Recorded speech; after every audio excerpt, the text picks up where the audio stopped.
Ladies and gentlemen, I am standing right in the center of the Range Rover factory in Gaydon in UK, which is about 2.5 hours from London, and standing next to the all-electric, all-new, upcoming Range Rover. The same one which has got some 62,000 people on the wait list. Surely, there hasn't been an electric SUV luxury car which has so much of hype, and rightly so. And look at it, this design in the front. This is right now a 3D printed one, but the grille is subtly different. They've tried to give you almost the same car, but few nuances which can make it stand out like electric car. For example, if you look at the alloys, they are different. Again, they are very distant alloys, and what is also very different and nice about it, that because it's got the battery pack right here, and it's got a very flat floor plate and it's aluminum body, which basically means that, you know, when you go for off-roading or when you are going to hit those bumps, nothing is going to hit that hard. Also, the aperture and departure angle doesn't change too much. There's no tailpipe at the rear, which means that there are less chances of hitting those small things, and there are less moving parts. Let me summarize it this way. Well, we are not supposed to drive this car, but we are going to go for a taxi drive. It's unfortunate that we're not able to drive the car, but this is a prototype, but this is how this will look and the shape of things to come. This is a shorter wheelbase. The longer wheelbase will be more bigger, and what the Range Rover folks have told us is that in terms of handling, the center of gravity is better aligned. This is the rear of the car. As you can see, not much of changes. It looks pretty neat. It looks like a complete Range Rover. The whole idea of the Range Rover is that they want to give you a car which has got the same flexible structure, which can give you a hybrid, which can give you a diesel, a petrol, also electric. So from the outside, you can't make out till you start driving whether you've actually stepped into an electric or a diesel or a gasoline car. Now, there is no tailpipe, which is what for a smart man will understand that this is an electric car. Apart from that, the green number plate in our country, and it's very interesting because the way it is all stacked up looks very proportionate. Now, I don't know whether it's a good thing or a bad thing that if you're starting a electric car for an iconic brand, do you retain the same design, or do you give something absolutely new, or something very, very stunning and distinct? Because at the end, it's a BEV. Yeah, this is what we have, and there's a lot of excitement around it. It's time to hop back in the seat.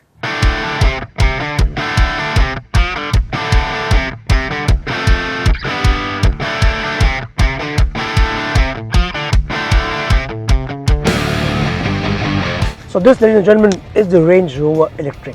I'm being chauffeured around because I'm not supposed to be driving. The driver is having a good time. He said that we are not supposed to drive the car because it is still the prototype and testing, but to me it looks a fit and finish car. This is a very, very eagerly awaited car because it's got some 60,000 people on the wait list. Yes, can you believe the Range Rover Electric? I don't think any other electric car has that much of buzz. Now, as I am talking to you, I can feel the road noise, of course, because there's no other noise. So the tire, the road, the wind, everything is coming into the cabin when you pick up the speed. Otherwise, the cabin is very silent, and this one produces about 850 Newton of torque, and it's got 118 kilowatt of battery.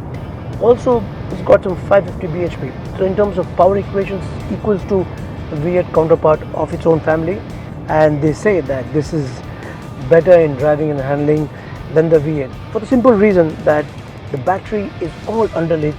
The center of gravity is supposed to be low. So in terms of handling, it's supposed to be even better. I mean, this is something which we have been told. Now, visually, I can see sustainable material in front of me, just like every other EV. So we are at 1:30 and I'm able to speak to you. That doesn't happen in a Range Rover.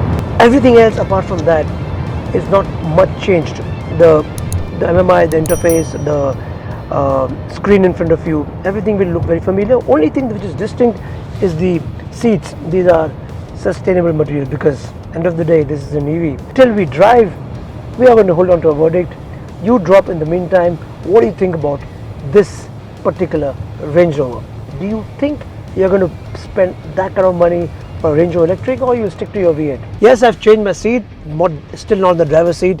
Now, as you can see, the interior, and the cabin looks exactly the same. This might change, this might have some color options, but this is a prototype. You can see all these testing equipments.